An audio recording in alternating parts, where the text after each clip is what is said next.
بسم اللہ الرحمن الرحیم۔ حاتم طائی کا واقعہ۔ حاتم طائی کوئی افسانوی کہانی کا کردار نہیں بلکہ حقیقی تاریخی شخصیت ہے جو 6 صدی عیسوی میں یمن کے طے قبیلے کا سردار تھا۔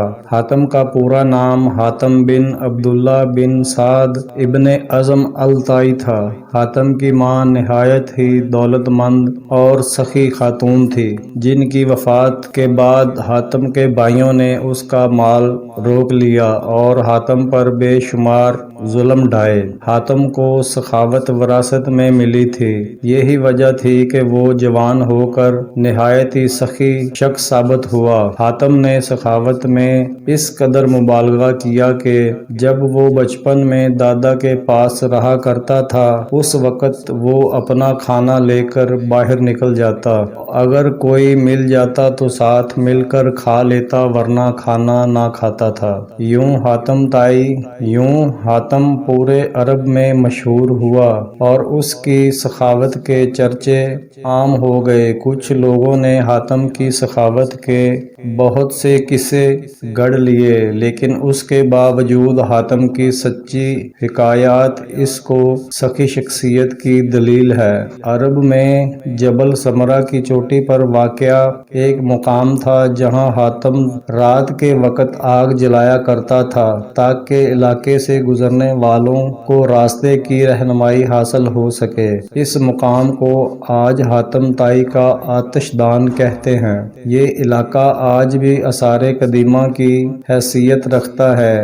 ابن عرابی کے مطابق حاتم ہر میدان میں کامیاب تھا، خواہ وہ جنگ ہو، مقابلہ ہو، کھیل ہو یا سخاوت ہو۔ زمانہ جاہلیت میں ماہ رجب کا چاند بہت ہی مقدس مانا جاتا تھا، لہٰذا جب رجب کا مہینہ شروع ہوتا تو حاتم ہر روز 10 اونٹ ذبح کرتا اور لوگوں کو کھانا کھلاتا۔ یوں تو حاتم کے سخاوت اور فراخ دلی کے قصے بہت سارے ہیں، لیکن چند ایک جو بہت ہی مشہور ہیں کہ روم کے بادشاہ قیصر کے دربار میں ایک دن حاتم طائی کی سخاوت کا تذکرہ ہوا۔ ایک شخص نے بتایا کہ حاتم کے پاس عمدہ نسل کے گھوڑے ہیں جو نہایت ہی خوبصورت ہیں۔ حاتم کی تعریف سن کر بادشاہ نے کہا، جب تک کسی آدمی کو آزمایا نہ جائے اس وقت تک اس کے بارے میں کوئی رائے قائم کرنا عقل کے خلاف ہے۔ بادشاہ نے کہا، جاؤ اور حاتم کی سخاوت کے بارے میں ہمیں معلومات فراہم کرو، اس سے کوئی ایسی چیز طلب کرو جو اس کی نظر میں سب سے زیادہ قیمتی ہے۔ درباری نے کہا کہ حاتم کے لیے سب سے زیادہ عزیز اور قیمتی اس کا تیز رفتار گھوڑا ہے، لہٰذا بادشاہ نے یہ حکم دیا کہ حاتم سے اس کا گھوڑا مانگو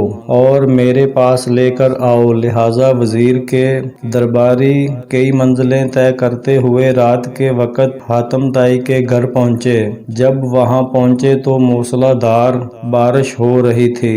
ایسے خراب موسم میں گھر سے نکلنا نہایت ہی مشکل تھا، لہٰذا مہمانوں کے کھانے کا انتظام کرنے کے لیے حاتم نے اپنے گھوڑے کو ہی ذبح کر دیا اور دسترخوان پر لذیذ بھنا ہوا گوشت پیش کیا۔ صبح کے وقت جب بارش تھمی تو ان وزیروں نے کہا کہ ہمارے بادشاہ کے سامنے آپ کے گھوڑے کی بہت تعریف کی گئی ہے، بادشاہ چاہتا ہے کہ آپ اپنا گھوڑا بادشاہ کی خدمت میں بطور نذرانہ پیش کر دیں۔ وزیر کی بات سن کر حاتم نہایت ہی افسوس کے ساتھ کہنے لگا کہ وہ گھوڑا تو میں نے آپ کو رات میں کھلا دیا۔ وزیر نے کہا، ہمارے بادشاہ کے سامنے آپ کے گھوڑے کی بہت تعریف کی گئی تھی، یہ بات اگر بادشاہ سنے گا تو وہ آپ کی سخاوت کا بھی قائل ہو جائے گا۔ سن 578 عیسوی میں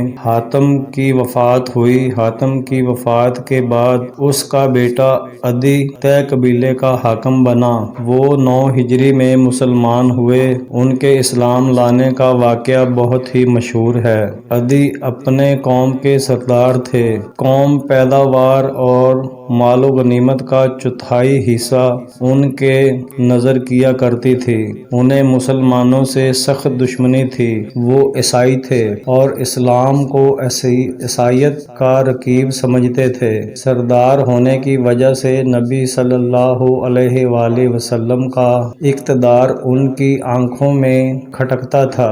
یمن کے قبیلے طے نے اسلام کے خلاف بغاوت کی۔ حضرت علی ان دنوں یمن کے گورنر تھے۔ انہوں نے بغاوت کو ختم کیا اور بغاوت کے لیڈروں کو گرفتار کر کے مدینہ بھیج دیا۔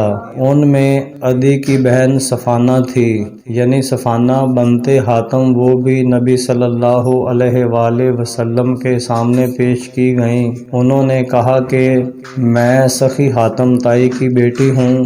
میرا باپ بھوکھوں کا پیٹ بھرتا تھا اور غریبوں پر رحم کرتا تھا۔ اس پر نبی صلی اللہ علیہ وآلہ وسلم نے فرمایا، تیرے باپ میں مسلمانوں کی سی خوبیاں تھیں، اگر تیرا باپ مسلمان ہوتا تو یقیناً ہم اس پر رحم کا معاملہ ہی فرماتے۔ اس لڑکی کو رہا کر دو کیونکہ اس کا باپ اعلیٰ اخلاق کا مالک تھا اور اللہ اعلیٰ اخلاق کو پسند فرماتا ہے، لہٰذا نبی صلی اللہ علیہ وآلہ وسلم کے اس احسن سلوک سے متاثر ہو کر عدی اور ان کی بہن صفانہ نے بعد میں اسلام قبول کر لیا۔